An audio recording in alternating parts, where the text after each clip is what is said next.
anak muda Tuhan, apa kabarnya hari ini? Sungguh sangat luar biasa karena kita boleh beribadah kepada Tuhan. Itu karena kemurahan dan kasih Allah atas hidup kita. Biarlah kita tetap menjadikan Tuhan sebagai iman dan pengharapan kita. Mari kita mau bangkit berdiri, kita mau sama-sama nyatakan dan tinggikan nama Tuhan.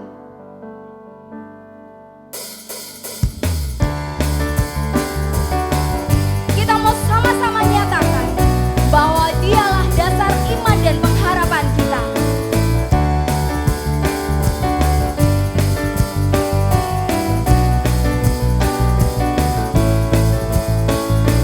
Besar dari yang kuharapkan, bukti dari segala yang tak kulihat. Iman berikan ku kekuatan untuk melakukan perkara yang hebat. Bersama Roh-Mu ku pasti menang. Tinggi namamu dipuji, hormat kemuliaan. Sorak dengan segenap hati, Raja keagungan.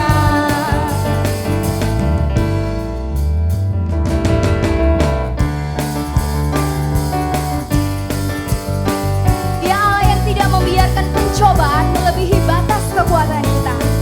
Takkan biarkan pencobaan melebihi batas kekuatanku. Kau yang berikanku kemuliaan, semakin serupa dengan gambaranmu. Bersama Roh-Mu ku pasti menang. Mari sama-sama nyatakan. Tinggi namamu dipuji, hormat kemuliaan. Sorak dengan segenap hati, Raja keagungan. Tinggi namamu dipuji, hormat kemuliaan. Sorak dengan segenap hati, Raja keagungan. Tinggi, kita mau bertepuk tangan buat Tuhan. Namamu dipuji, hormat kemuliaan. Sorak dengan segenap hati, Raja keagungan. Sekali lagi nyatakan. Tinggi namamu dipuji, hormat kemuliaan. Sorak dengan segenap hati, Raja keagungan. Raja keagungan. Raja keagungan.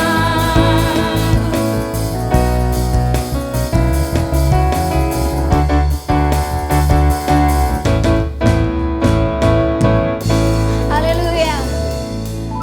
Mari kita mau sama-sama berdoa. Bapak, sungguh kami mengucap syukur hanya karena iman, hanya karena pengharapan, hanya karena Engkaulah dasar dari iman dan pengharapan kami. Kami boleh berada di tempat ini. Kami boleh beribadah kepada Tuhan. Sungguh kami mengucap syukur atas penyertaan-Mu dalam kehidupan kami. Sekalipun situasi kami saat ini tidak memungkinkan kami untuk bisa beribadah di gereja. Tapi kami mau bersama-sama dengan saudara-saudara kami, bersama-sama dengan kaum muda yang lainnya di rumah saat ini, bersekutu, memuji nama Tuhan. Mari Tuhan, hanya karena perkenanan dan kasih Tuhan, ibadah ini boleh terselenggara. Dan kami mau undang Tuhan untuk menyelidiki hati kami, karena kami mau belajar untuk tetap setia.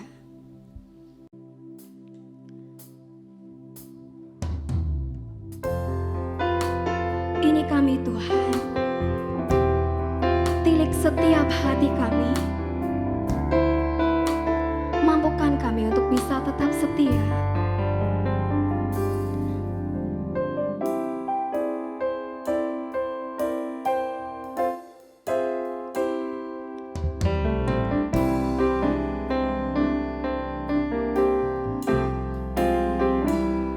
Selidiki aku, lihat hatiku, apakah ku sungguh mengasihimu, Yesus, Kau yang Maha Tahu dan menilai hidupku.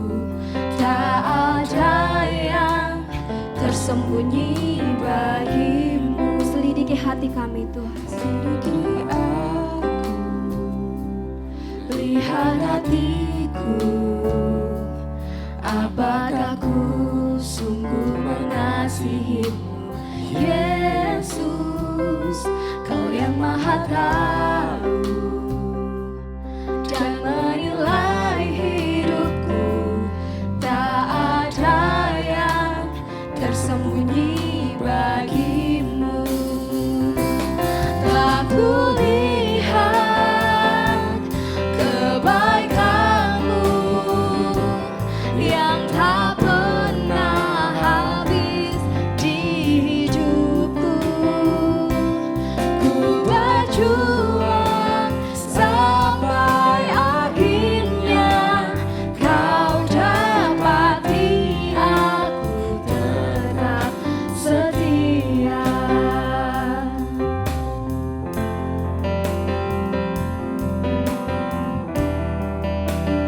Terima kasih Tuhan untuk setiap kebaikan Tuhan dalam kehidupan kami.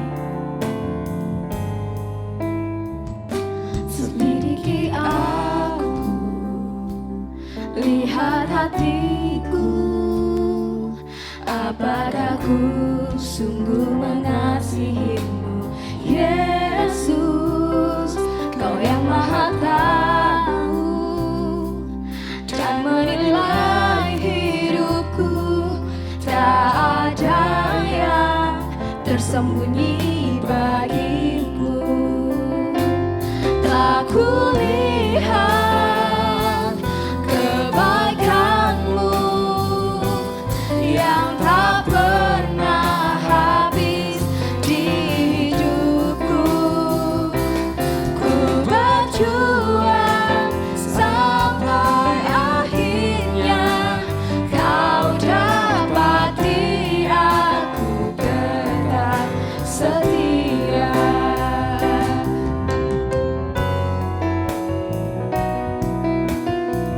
Sungguh kami telah melihat kebaikan Tuhan dalam kehidupan kami. Tuhan yang setia apapun keadaan kami.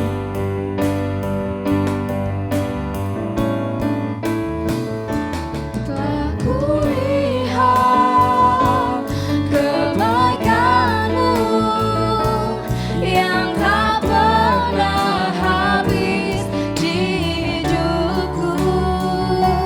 Ku berjuang sampai akhirnya Kau dapati aku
Shalom, Sobat Muda GKI Ngupasan yang diberkati Tuhan. Saya bersyukur boleh bersama-sama berbagi dengan saudara dalam persekutuan hari ini. Kita akan mendengarkan firman Tuhan, tetapi sebelumnya mari kita berdoa. Terima kasih Tuhan untuk kesempatan yang kembali Tuhan berikan bagi kami untuk mendengarkan firman-Mu. Dibentuk lagi melalui kebenaran-Mu. Tuhan, kami sungguh menyadari akan keterbatasan dan ketidakberdayaan kami. Kami mohon kuasa Roh Kudus yang menopang, menguatkan, menolong kami untuk mengerti firman-Mu dan melakukannya. Tolong dan pimpin kami Tuhan supaya setiap kebenaran firman yang Tuhan akan taburkan pada saat ini dapat tumbuh dalam hati kami, terus bertumbuh dan berbuah di dalam kehidupan kami sehari-hari. Tuntun kami senantiasa di dalam jalan kebenaran Tuhan. Jadikan kami saksi-saksi Kristus. Di dalam nama Tuhan Yesus, kami berdoa menyambut firman-Mu. Amin. Saudara, sore hari ini kita akan merenungkan satu tema, yaitu iman bukan boneka. Kita akan mendasari dengan firman Tuhan di dalam Yakobus pasal 2, ayat 17 sampai 22. Surat Yakobus pasal 2 ayat 17 sampai 22 demikian. Demikian juga halnya dengan iman. Jika iman itu tidak disertai perbuatan, maka iman itu pada hakikatnya adalah mati. Tetapi mungkin ada orang berkata, padamu ada iman dan padaku ada perbuatan. Aku akan menjawab dia, tunjukkanlah kepadaku imanmu itu tanpa perbuatan, dan aku akan menunjukkan kepadamu imanku dari perbuatan-perbuatanku. Engkau percaya bahwa hanya ada satu Allah saja. Itu baik, tetapi setan-setan pun juga percaya akan hal itu, dan mereka gemetar. Hai manusia yang bebal, maukah engkau mengakui sekarang bahwa iman tanpa perbuatan adalah iman yang kosong?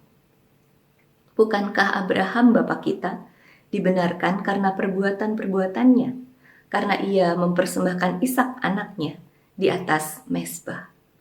Kamu lihat bahwa iman bekerja sama dengan perbuatan-perbuatan, dan oleh perbuatan-perbuatan itu iman menjadi sempurna. Saudara, tema iman bukan boneka, saya menebak-nebak ada kaitannya dengan lagu yang belakangan cukup populer, Aku Bukan Bonekamu. Kalau kita bayangkan seorang yang merasa dirinya diperlakukan sebagai boneka, disuruh-suruh, kapanpun bisa ditinggalkan, itu rasanya nggak terima ya saudara. Kok saya diperlakukan seperti ini? Saya kan manusia juga seperti itu. Tapi jangan-jangan kita memperlakukan iman kita atau relasi kita dengan Tuhan atau bahkan Tuhan itu sendiri seperti itu loh saudara. Ya, saya tidak akan mengupas lagu itu lebih lanjut, tetapi saya punya sebuah cerita tentang satu film yang berjudul God's Not Dead. Tuhan tidak mati. Saudara pernah melihat atau menonton film ini? Ada seorang tokoh yang berperan secara dominan, tokoh utama dalam film ini yang bernama Joss Whedon. Dia adalah seorang pemuda yang pandai. Dari kenampakan fisiknya dia cukup ganteng ya. Dia seorang yang punya kesempatan masa depan yang cerah. Dia kuliah, dia masuk ke sekolah yang cukup bagus. Dia punya pacar yang sudah sekitar 6 tahun menjalin relasi kekasih mereka, relasi pacaran mereka. Tetapi pada saat itu ada sebuah hal yang menginterupsi hidupnya, yaitu ketika Joss masuk kuliah di satu kelas filsafat yang dia ambil, di mana dosennya mengatakan untuk mengawali semua pembicaraan tentang kelas filsafat ini, kalian harus mengakui bahwa Tuhan itu tidak ada. Tuhan itu mati. Nah, si dosen ini memang ateis, saudara. Tetapi dia mau semua mahasiswanya juga menyadari dan mengakui bahwa Tuhan itu mati. Dan alasan dari dosen ini adalah ketika kita terbelenggu dalam pikiran percaya Tuhan, maka kita tidak bisa berbicara tentang filsafat dengan lebih dalam dan seluas-luasnya. Semua membuat pernyataan, God is dead. Semua dalam kelas yang sekitar 80-an mahasiswa itu. Mereka mengumpulkannya sampai giliran Joss Whedon ini. Dan dia mengatakan, aku tidak bisa. Aku tidak bisa menuliskan itu, aku tidak bisa mengakui itu, aku tidak bisa mengumpulkan kertas yang kamu harapkan. Karena aku seorang Kristen dan aku percaya Tuhan itu tidak mati. Nah, saudara, interupsi dalam kehidupan Joss ini berbuntut panjang. Jadi semua orang menoleh padanya. Siapa ini? Berani-beraninya dia membuat sebuah pernyataan yang begitu berbeda dari yang lain. Dan dosen di kelas filsafat ini dikenal sangat killer gitu ya, saudara. Sangat keras, dan kalau ada seorang pun yang menghalangi kemauannya, apapun dia bisa lakukan untuk sikat habis orang itu. Dan itu dialami oleh Joss. Dan dengan menyatakan dia percaya Tuhan itu ada, di depan kelas, si dosen ini menantang, kalau begitu saya beri kamu waktu 3 kali presentasi, di 3 pertemuan berikutnya, kamu harus buktikan bahwa Tuhan itu ada. Putar otak, saudara. Dia masuk keluar perpustakaan, mengumpulkan buku-buku, memikirkan, masuk ke gereja, merenungkan tentang Tuhan. Dia betul-betul bergumul tentang hal ini. Nah, sampai ternyata pacarnya tahu, saudara, bahwa dia sedang menghadapi peristiwa itu di kelasnya. Dan si pacarnya ini mengatakan, sudahlah, kamu abaikan saja itu. Jangan melanjutkan. Pikirkan masa depanmu, pikirkan nilaimu di kelas itu. Dan pikirkan harga dirimu di depan teman-temanmu. Aku tidak akan mengizinkan kamu dipermalukan di depan banyak orang. Aku mengasihimu, gitu ya. Dan Joss mengatakan, sorry, saya tidak bisa. Saya sudah memulai ini dan saya akan melanjutkannya. Berkali-kali pacarnya ini memohon, sampai akhirnya di anniversary pacaran mereka yang ke-6 itu, atau sehari sesudah itu, pacarnya itu memutuskan, oke, kamu tidak mau menuruti apa yang saya minta, kita putus. Dan betul mereka putus. Joss tetap melanjutkan. Dia mencoba mencari bahan-bahan yang bisa dipresentasikan, dan dengan imannya dia sungguh percaya Tuhan itu ada. Sampai ketika suatu kali dia berada di perpustakaan, berjumpa dengan salah seorang mahasiswa lain yang ada di kelasnya di perpustakaan itu. Dan dia bertanya, aku punya satu pertanyaan, kenapa kamu melakukan hal itu? Dan Joss punya satu jawaban. Dia bilang, karena bagiku Yesus itu adalah sahabatku. Aku tidak mau mengecewakan dan mengkhianati dia. Nah, aku merasa ini bagian yang harus aku lakukan. Saudara-saudara, saya tidak mau menceritakan kisah ini sampai habis gitu ya. Saya masih berharap saudara-saudara mungkin suatu kali berkesempatan untuk menontonnya. Tetapi apa yang kita lihat dalam diri seorang Joss yang punya banyak potensi, yang dalam keadaan ideal sebelumnya ya, menurut pandangan dunia, dengan semua kriteria yang dia punya itu, wah, ini anak Tuhan banget nih. Dia diberkati banget nih. Mungkin kita menilainya seperti itu ya. Ketika seorang anak Tuhan dilihat punya segalanya, terjamin masa depannya, lalu kita mengaitkan itu dengan kondisi yang sangat diberkati. Tetapi apa yang terjadi kemudian ketika olokan, hinaan, ancaman dari dosen, bahkan terang-terangan dosen itu menjumpai Joss secara pribadi dan mengatakan, aku tidak akan sungkan-sungkan untuk menjatuhkan nilaimu. Ini kondisi yang sangat bertolak belakang. Ditinggalkan pacar pula. Loh, kok hilang semua? Dalam waktu yang sangat singkat, kenapa satu persatu terlepas? Ketika kita beriman kepada Tuhan, bukankah mestinya Tuhan berikan semuanya begitu lancar, begitu indah, dan malah bertambah-tambah begitu ya? Itu pemahaman kita selama ini, bukan? Dan mari kita evaluasi, saudara-saudara, pandangan kita itu. Mungkinkah itu juga mencerminkan iman boneka? Iman yang cenderung lebih suka kalau kita itu punya konsep memiliki Tuhan. Oleh karena itu, apa yang kita miliki itu ada di bawah kekuasaan kita. Bisa disuruh-suruh, bisa diminta melakukan sesuatu, apalagi kalau kita sampai memohon-mohon, please Tuhan, please, please. Kalau tetap jawabannya no, tinggalkan saja. Bukankah itu seperti iman boneka? Kalau tidak bisa lagi melakukan apa yang saya harapkan, buat apa? Tinggalkan saja. Kalau saudara membayangkan kondisi yang dihadapi oleh Jos, apa kira-kira yang saudara akan lakukan dalam kondisi itu? Buat apa berdoa lagi? Buat apa baca firman lagi? Buat apa dengerin khotbah lagi? Buat apa melayani lagi? Buat apa semua itu? Tuhan itu dimintain tolong, gak jawab. Tuhan itu gak bela saya. Tuhan itu malah mengizinkan saya dipermalukan. Loh, jangan-jangan kita malah jadi setuju dengan si dosen itu, saudara. Bahwa memang Tuhan itu tidak ada. Tuhan itu mati. Tapi Jos memilih untuk tidak percaya itu sekalipun dalam situasi yang sangat sulit. Nah, ini yang kita mau lihat, saudara-saudara, menjadi pengantar bagi kita untuk merenungkan Yakobus 2 yang tadi kita baca. Yakobus 2 diawali dengan ayat 17 tadi dikatakan jika iman itu tidak disertai perbuatan, maka iman itu pada hakikatnya adalah mati.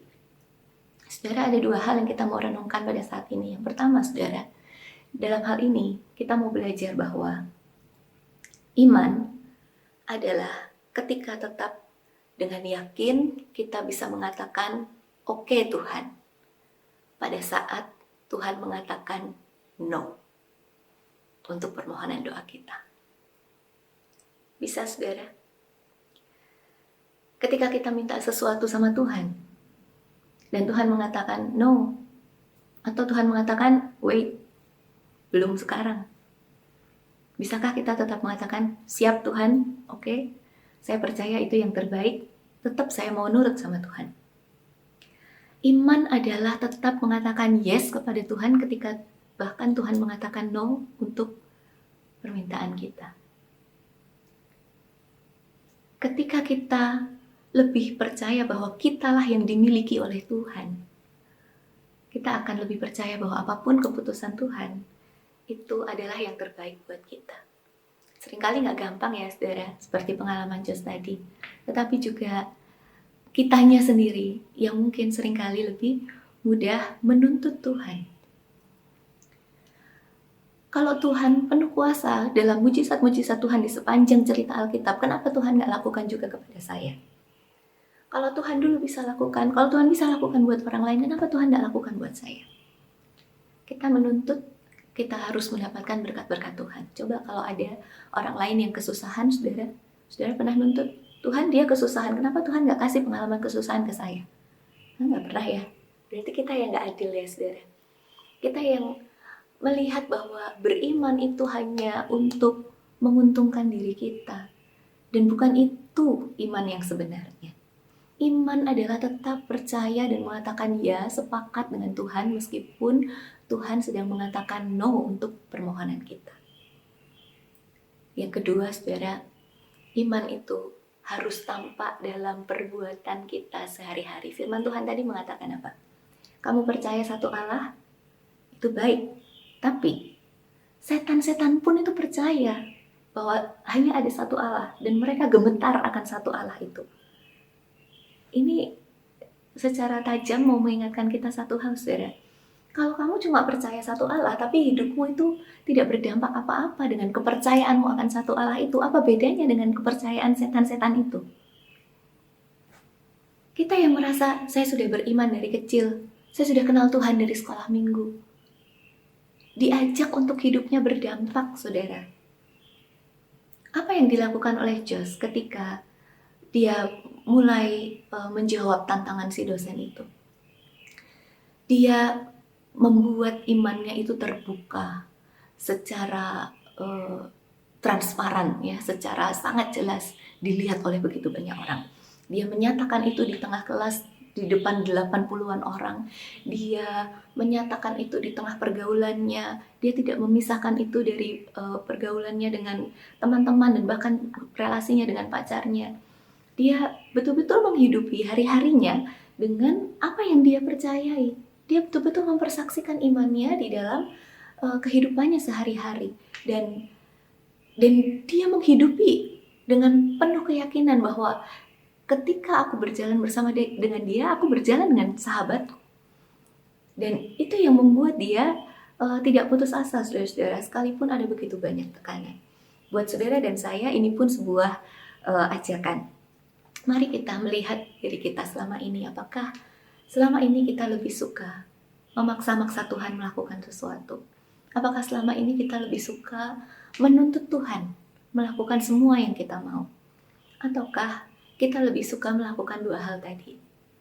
Tetap percaya Tuhan, sekalipun ketika Tuhan bilang no untuk permohonan kita.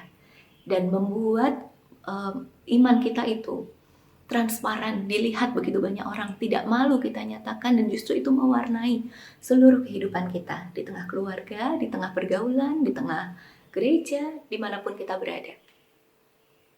Ya, dua hal ini saudara-saudara yang mau menjadi bekal bagi kita untuk tidak sekedar menghayati iman boneka. Kalau kita saja tidak terima diperlakukan sebagai boneka, jangan perlakukan Tuhan sebagai bonekamu. Kalau kita saja ingin dengan seutuhnya dimengerti, mari kita juga masuk dalam perjalanan iman itu untuk semakin belajar mengerti, mengenali kehendak Tuhan. Karena iman tanpa perwujudan nyata dalam kehidupan kita sehari-hari, pada hakikatnya adalah mati. Selamat berjalan bersama dengan Tuhan. Selamat menghayati iman yang hidup.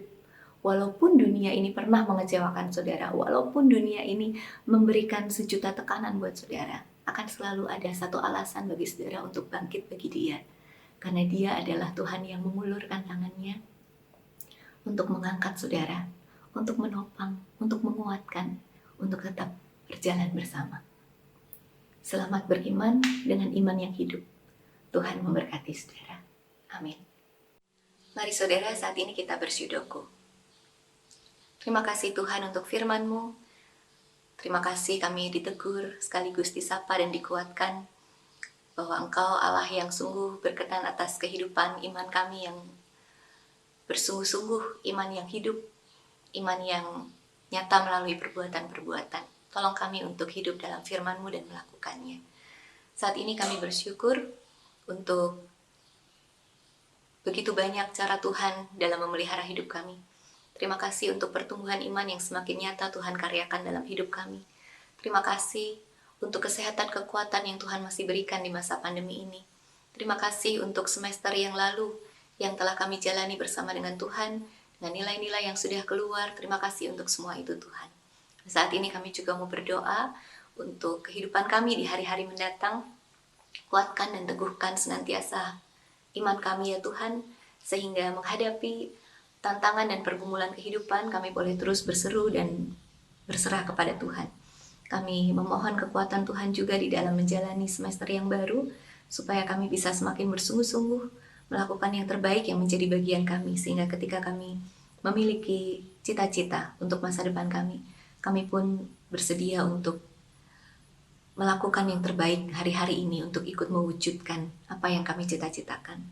Tolong kami dalam setiap pergumulan yang ada di tengah studi dan pergaulan kami, supaya sebagai anak-anak muda di dalam Tuhan, kami bisa tetap menyatakan iman kami. Berkati juga kesehatan kami Tuhan di tengah masa pandemi ini, berikan kepada kami stamina tubuh yang baik, kekuatan untuk terus berkarya, melakukan yang terbaik. Begitu juga untuk keluarga kami, Tuhan berkati dengan kesehatan dan kekuatan, Tuhan berkati orang tua kami dalam pekerjaan mereka, Tuhan yang akan sertai dan bukakan pintu-pintu solusi bagi setiap pergumulan yang dihadapi oleh orang tua kami. Dan biarlah kami semua sebagai keluarga-keluarga anak-anak Tuhan boleh terus merasakan tuntunan Tuhan yang nyata itu dalam hidup kami. Kami berdoa juga untuk gereja Tuhan di GKI Ngupasan, kiranya Tuhan yang akan terus sertai dalam persekutuan, kesaksian, dan pelayanannya, khususnya melalui kegiatan-kegiatan yang masih dilakukan secara online ini. Kiranya Tuhan akan terus peliharakan persekutuan di antara jemaat, dan Kiranya pertumbuhan iman jemaat pun tetap boleh terjadi, bahkan semakin nyata.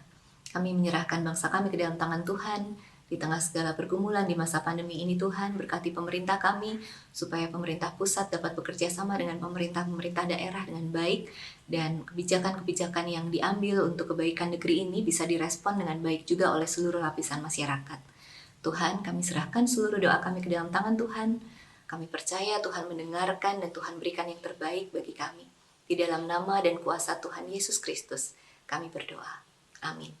Saudara, arahkanlah hatimu kepada Tuhan dan kini terimalah berkat-Nya. Tuhan memberkati engkau dan melindungi engkau. Tuhan menyinari engkau dengan wajah-Nya dan memberi engkau kasih karunia. Tuhan menghadapkan wajah-Nya kepadamu dan memberi engkau damai sejahtera-Nya saat ini sampai selama-lamanya. Amin.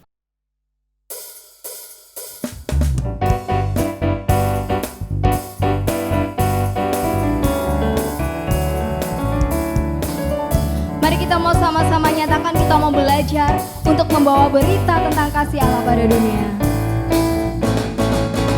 Kita harus membawa berita pada dunia dalam gelap tentang kebenaran dan kasih dan damai yang menetap, dan damai yang menetap. Karena gelap jadi remang pagi dan remang jadi siang terang, kuasa Kristus kan nyatalah, ramai dan cemerlang. Siapa yang merasakan kasih Allah? Mari kita mau sama-sama menyatakan bahwa Allah itu kasih.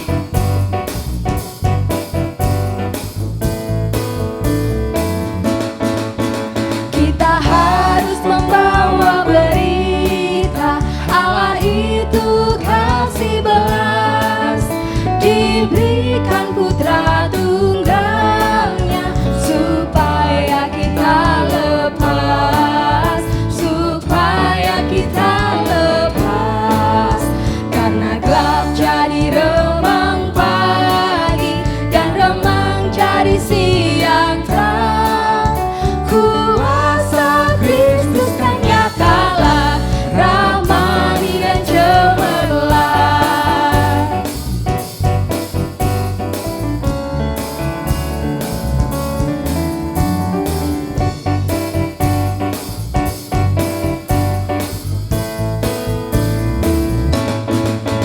Kita harus bersaksi di dunia tentang kuasa Darah Kudus.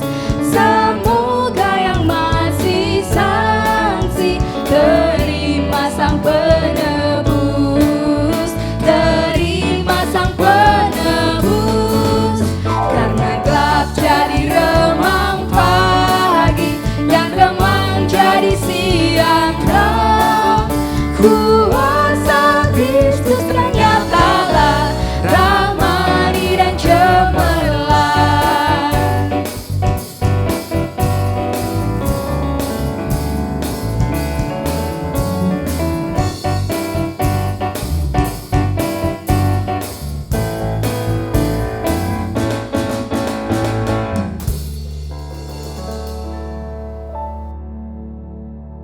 Terima Sang Penebus, karena gelap jadi remang pagi dan remang jadi siang terang,